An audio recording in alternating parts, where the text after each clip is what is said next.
Fala galera, Robson Lima aqui com o Manso Blog, tudo bem? Hoje nós vamos falar do último capítulo de Aprendendo a Pensar com Sociologia de Zygmunt Bauman e Tim May.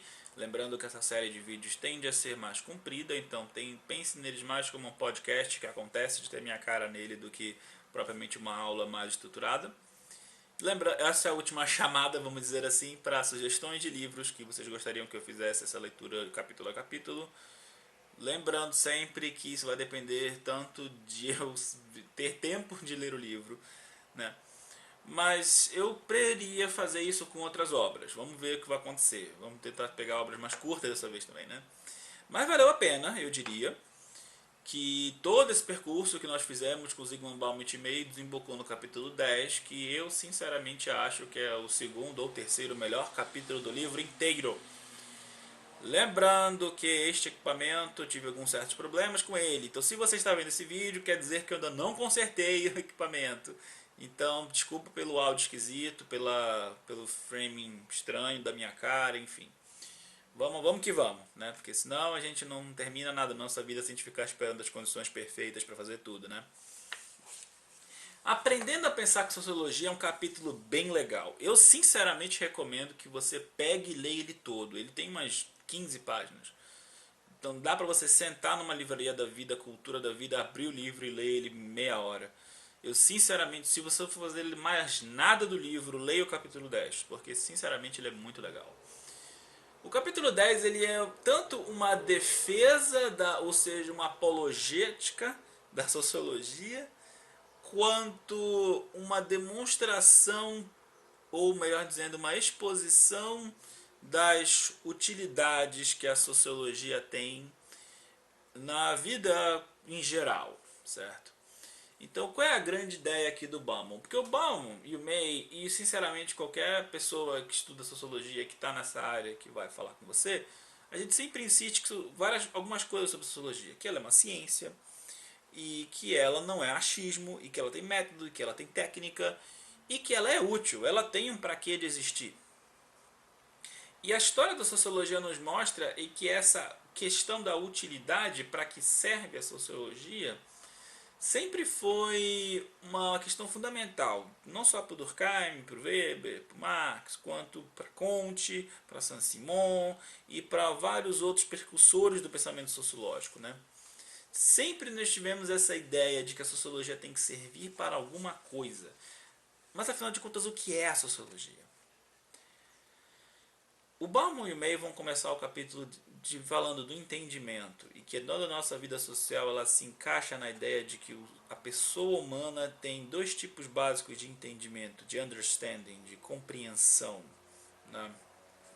A questão do conhecimento tácito, que é aquela coisa que você é assim e pronto, você não pensa muito sobre isso, né? O teu conhecimento comum, é o senso comum mesmo, que o Bourdieu vai bater bastante, né, quando ele tem aquela discussão de hábitos e campo, etc, praxis, etc. Mas isso não é o vídeo, não é sobre isso. Eu tenho vídeos sobre hábitos e campo, são uma aula de 2 partes, inclusive, uma das minhas que eu tenho mais orgulho de ter feito nos últimos anos. Procurem lá no canal. E do conhecimento mais intelectual, né? que é de onde provém a nossa ideia de ciência moderna. Moderna, no caso, ciência desde Descartes para cá, certo?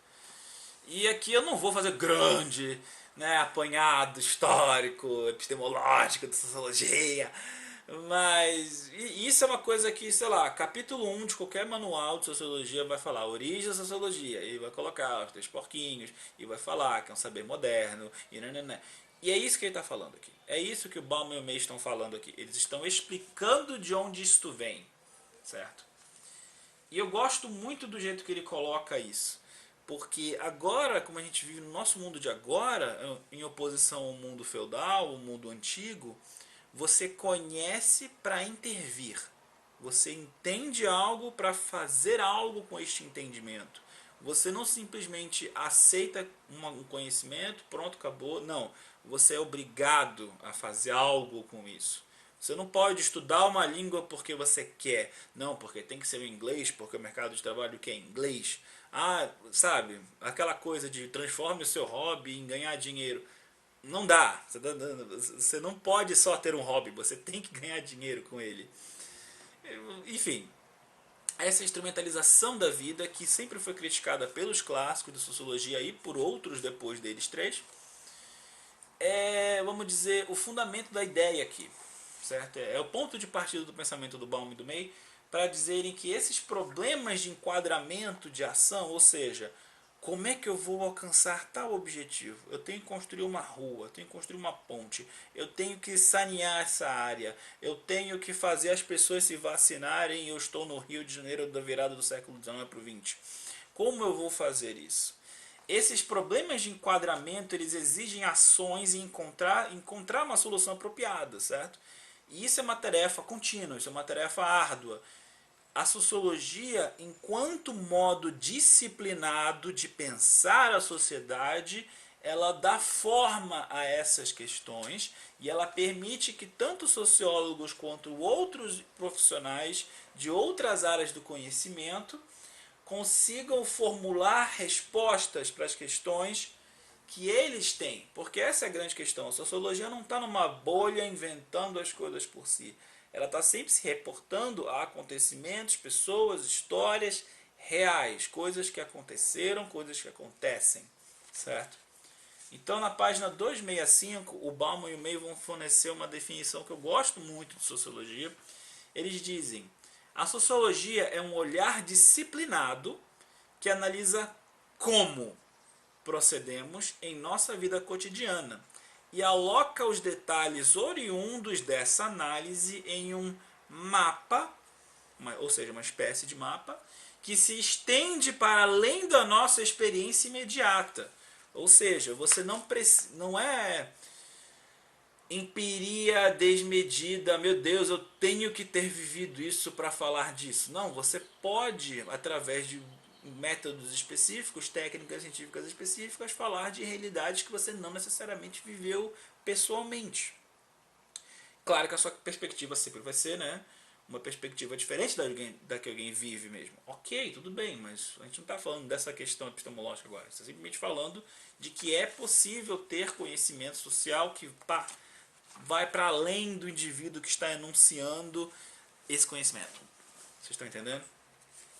Isso aqui encaixa naquelas coisas da pretensão de universalidade da ciência. A ciência, ela sempre se quer universal. Ela quer que o conhecimento que ela produz vale para tudo.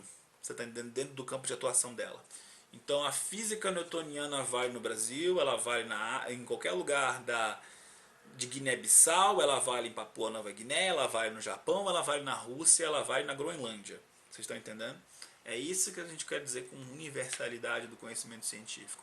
É a pretensão, é isso que a ciência quer. E isso é uma ciência de modo geral, tá? Todas elas. A ideia... Vocês podem ver que isso é uma pretensão bem grande, né, da ciência.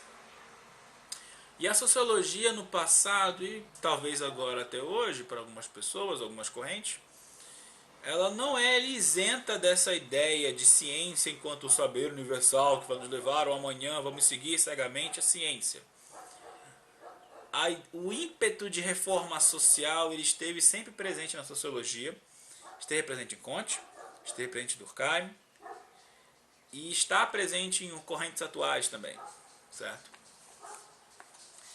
Essa perspectiva de que a ciência é a única fonte confiável da verdade, nós podemos chamar de cientificismo. Esse cientificismo é a convicção de que já não podemos compreender a ciência como uma forma possível de conhecimento, mas que a gente tem que identificar o conhecimento com a ciência. O único conhecimento aceitável, possível, relevante socialmente é o conhecimento científico. Você está entendendo? Não tem outra forma de conhecimento. Isso é cientificismo para o Hugo Habermas. Logo para o Bauman e para o May e para esse meu vídeo aqui. É com essa noção de cientificismo que eu trabalho. Entende? E aí ele coloca que, bom, então, como é que a gente faz para legitimar a sociologia já que a gente não pode dizer que a ciência sabe de tudo sempre e tal? Como é que eu faço para legitimar esse conhecimento? Existem três estratégias básicas. A gente tem uma sociologia que busca replicar a ciência que já vem antes dela, em métodos e técnicas, e epistemologia, etc. que é por onde caminhou Comte e outros antes dele, e de certa forma Durkheim também tem um pouco disso no Weber. Enfim. A segunda estratégia seria um modelo que reflete e modifica sobre a ciência como ela existe e tenta criar uma ciência social própria, com suas particularidades, porque o objeto que ela trabalha, a sociedade, ou no caso do Weber, que é a ação social, é uma coisa especificamente nossa. Então não tem para que ficar imitando o método dos outros. Esse é o segundo modelo, né, que o Bauman e o May vão colocar como o Max Weber sendo um grande representante. A terceira estratégia seria a demonstração pelo efeito. Mostrar que a sociologia funciona através das coisas que ela proporciona. Essa é a estratégia que a sociologia dos Estados Unidos buscou.